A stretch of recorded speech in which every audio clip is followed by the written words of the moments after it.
શિવાય નમઃ શિવાય નમઃ શિવાય નમઃ શિવાય નમઃ શિવાય નમઃ શિવાય નમઃ શિવાય નમઃ શિવાય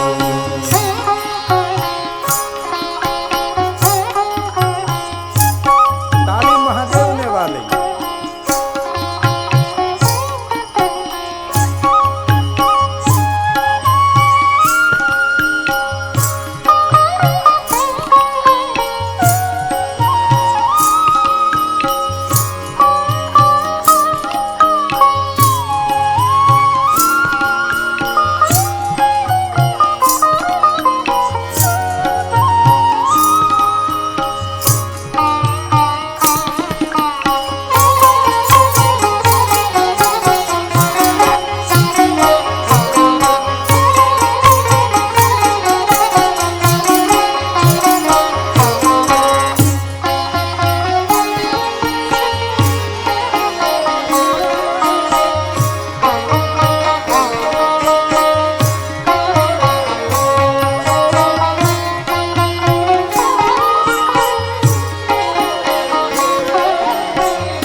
વિસરાયેલી વાતોને યાદ કરવાની સાધના. જે વાતો આપણે ભૂલી ગયા હોય એ વાતોને ફરી વાર યાદ કરીએ. તેથી જાણે તો એકદમ લોકમુખે ગવાયેલું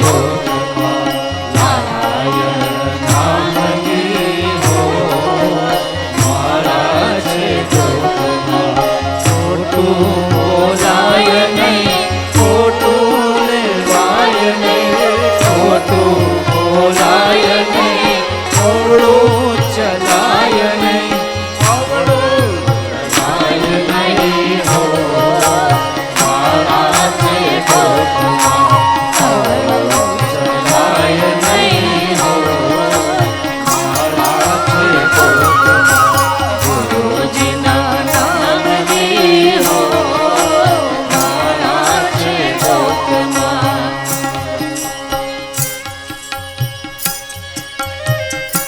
તાળી તો કૈલાસમાં સંભળાવી જોઈએ કારણ આ તાળી સૌરાષ્ટ્રની છે ને.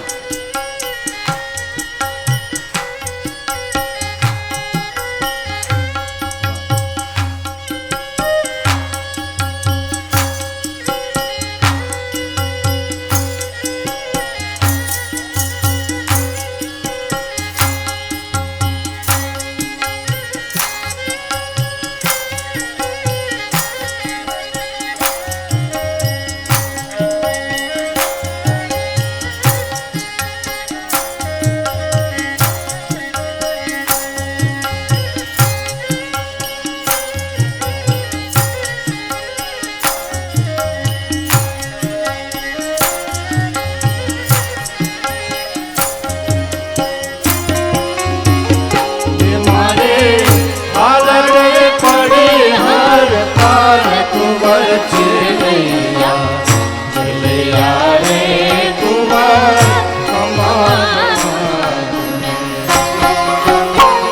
હે મારે હાલરે પડી હર પાર કુંવર ચેલૈયા ચેલૈયા રે કુંવર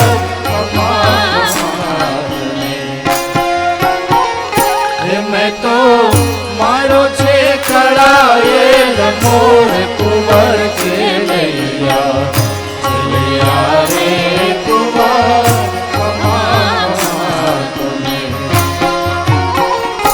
મેં તો મારો છે કળાયેલ મોર કુંવર ચેલૈયા ચેલૈયા રે કુંવર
તેરી નાથણી લઈ ગયો મીઠલો તેરી નાથણી લઈ ગયો મીઠલો ને નાકે માડવી થઈ રે સરોવર જાવ ત્યાં ઢોરે રમે ભલા બને જડા સરોવર જાવ ત્યાં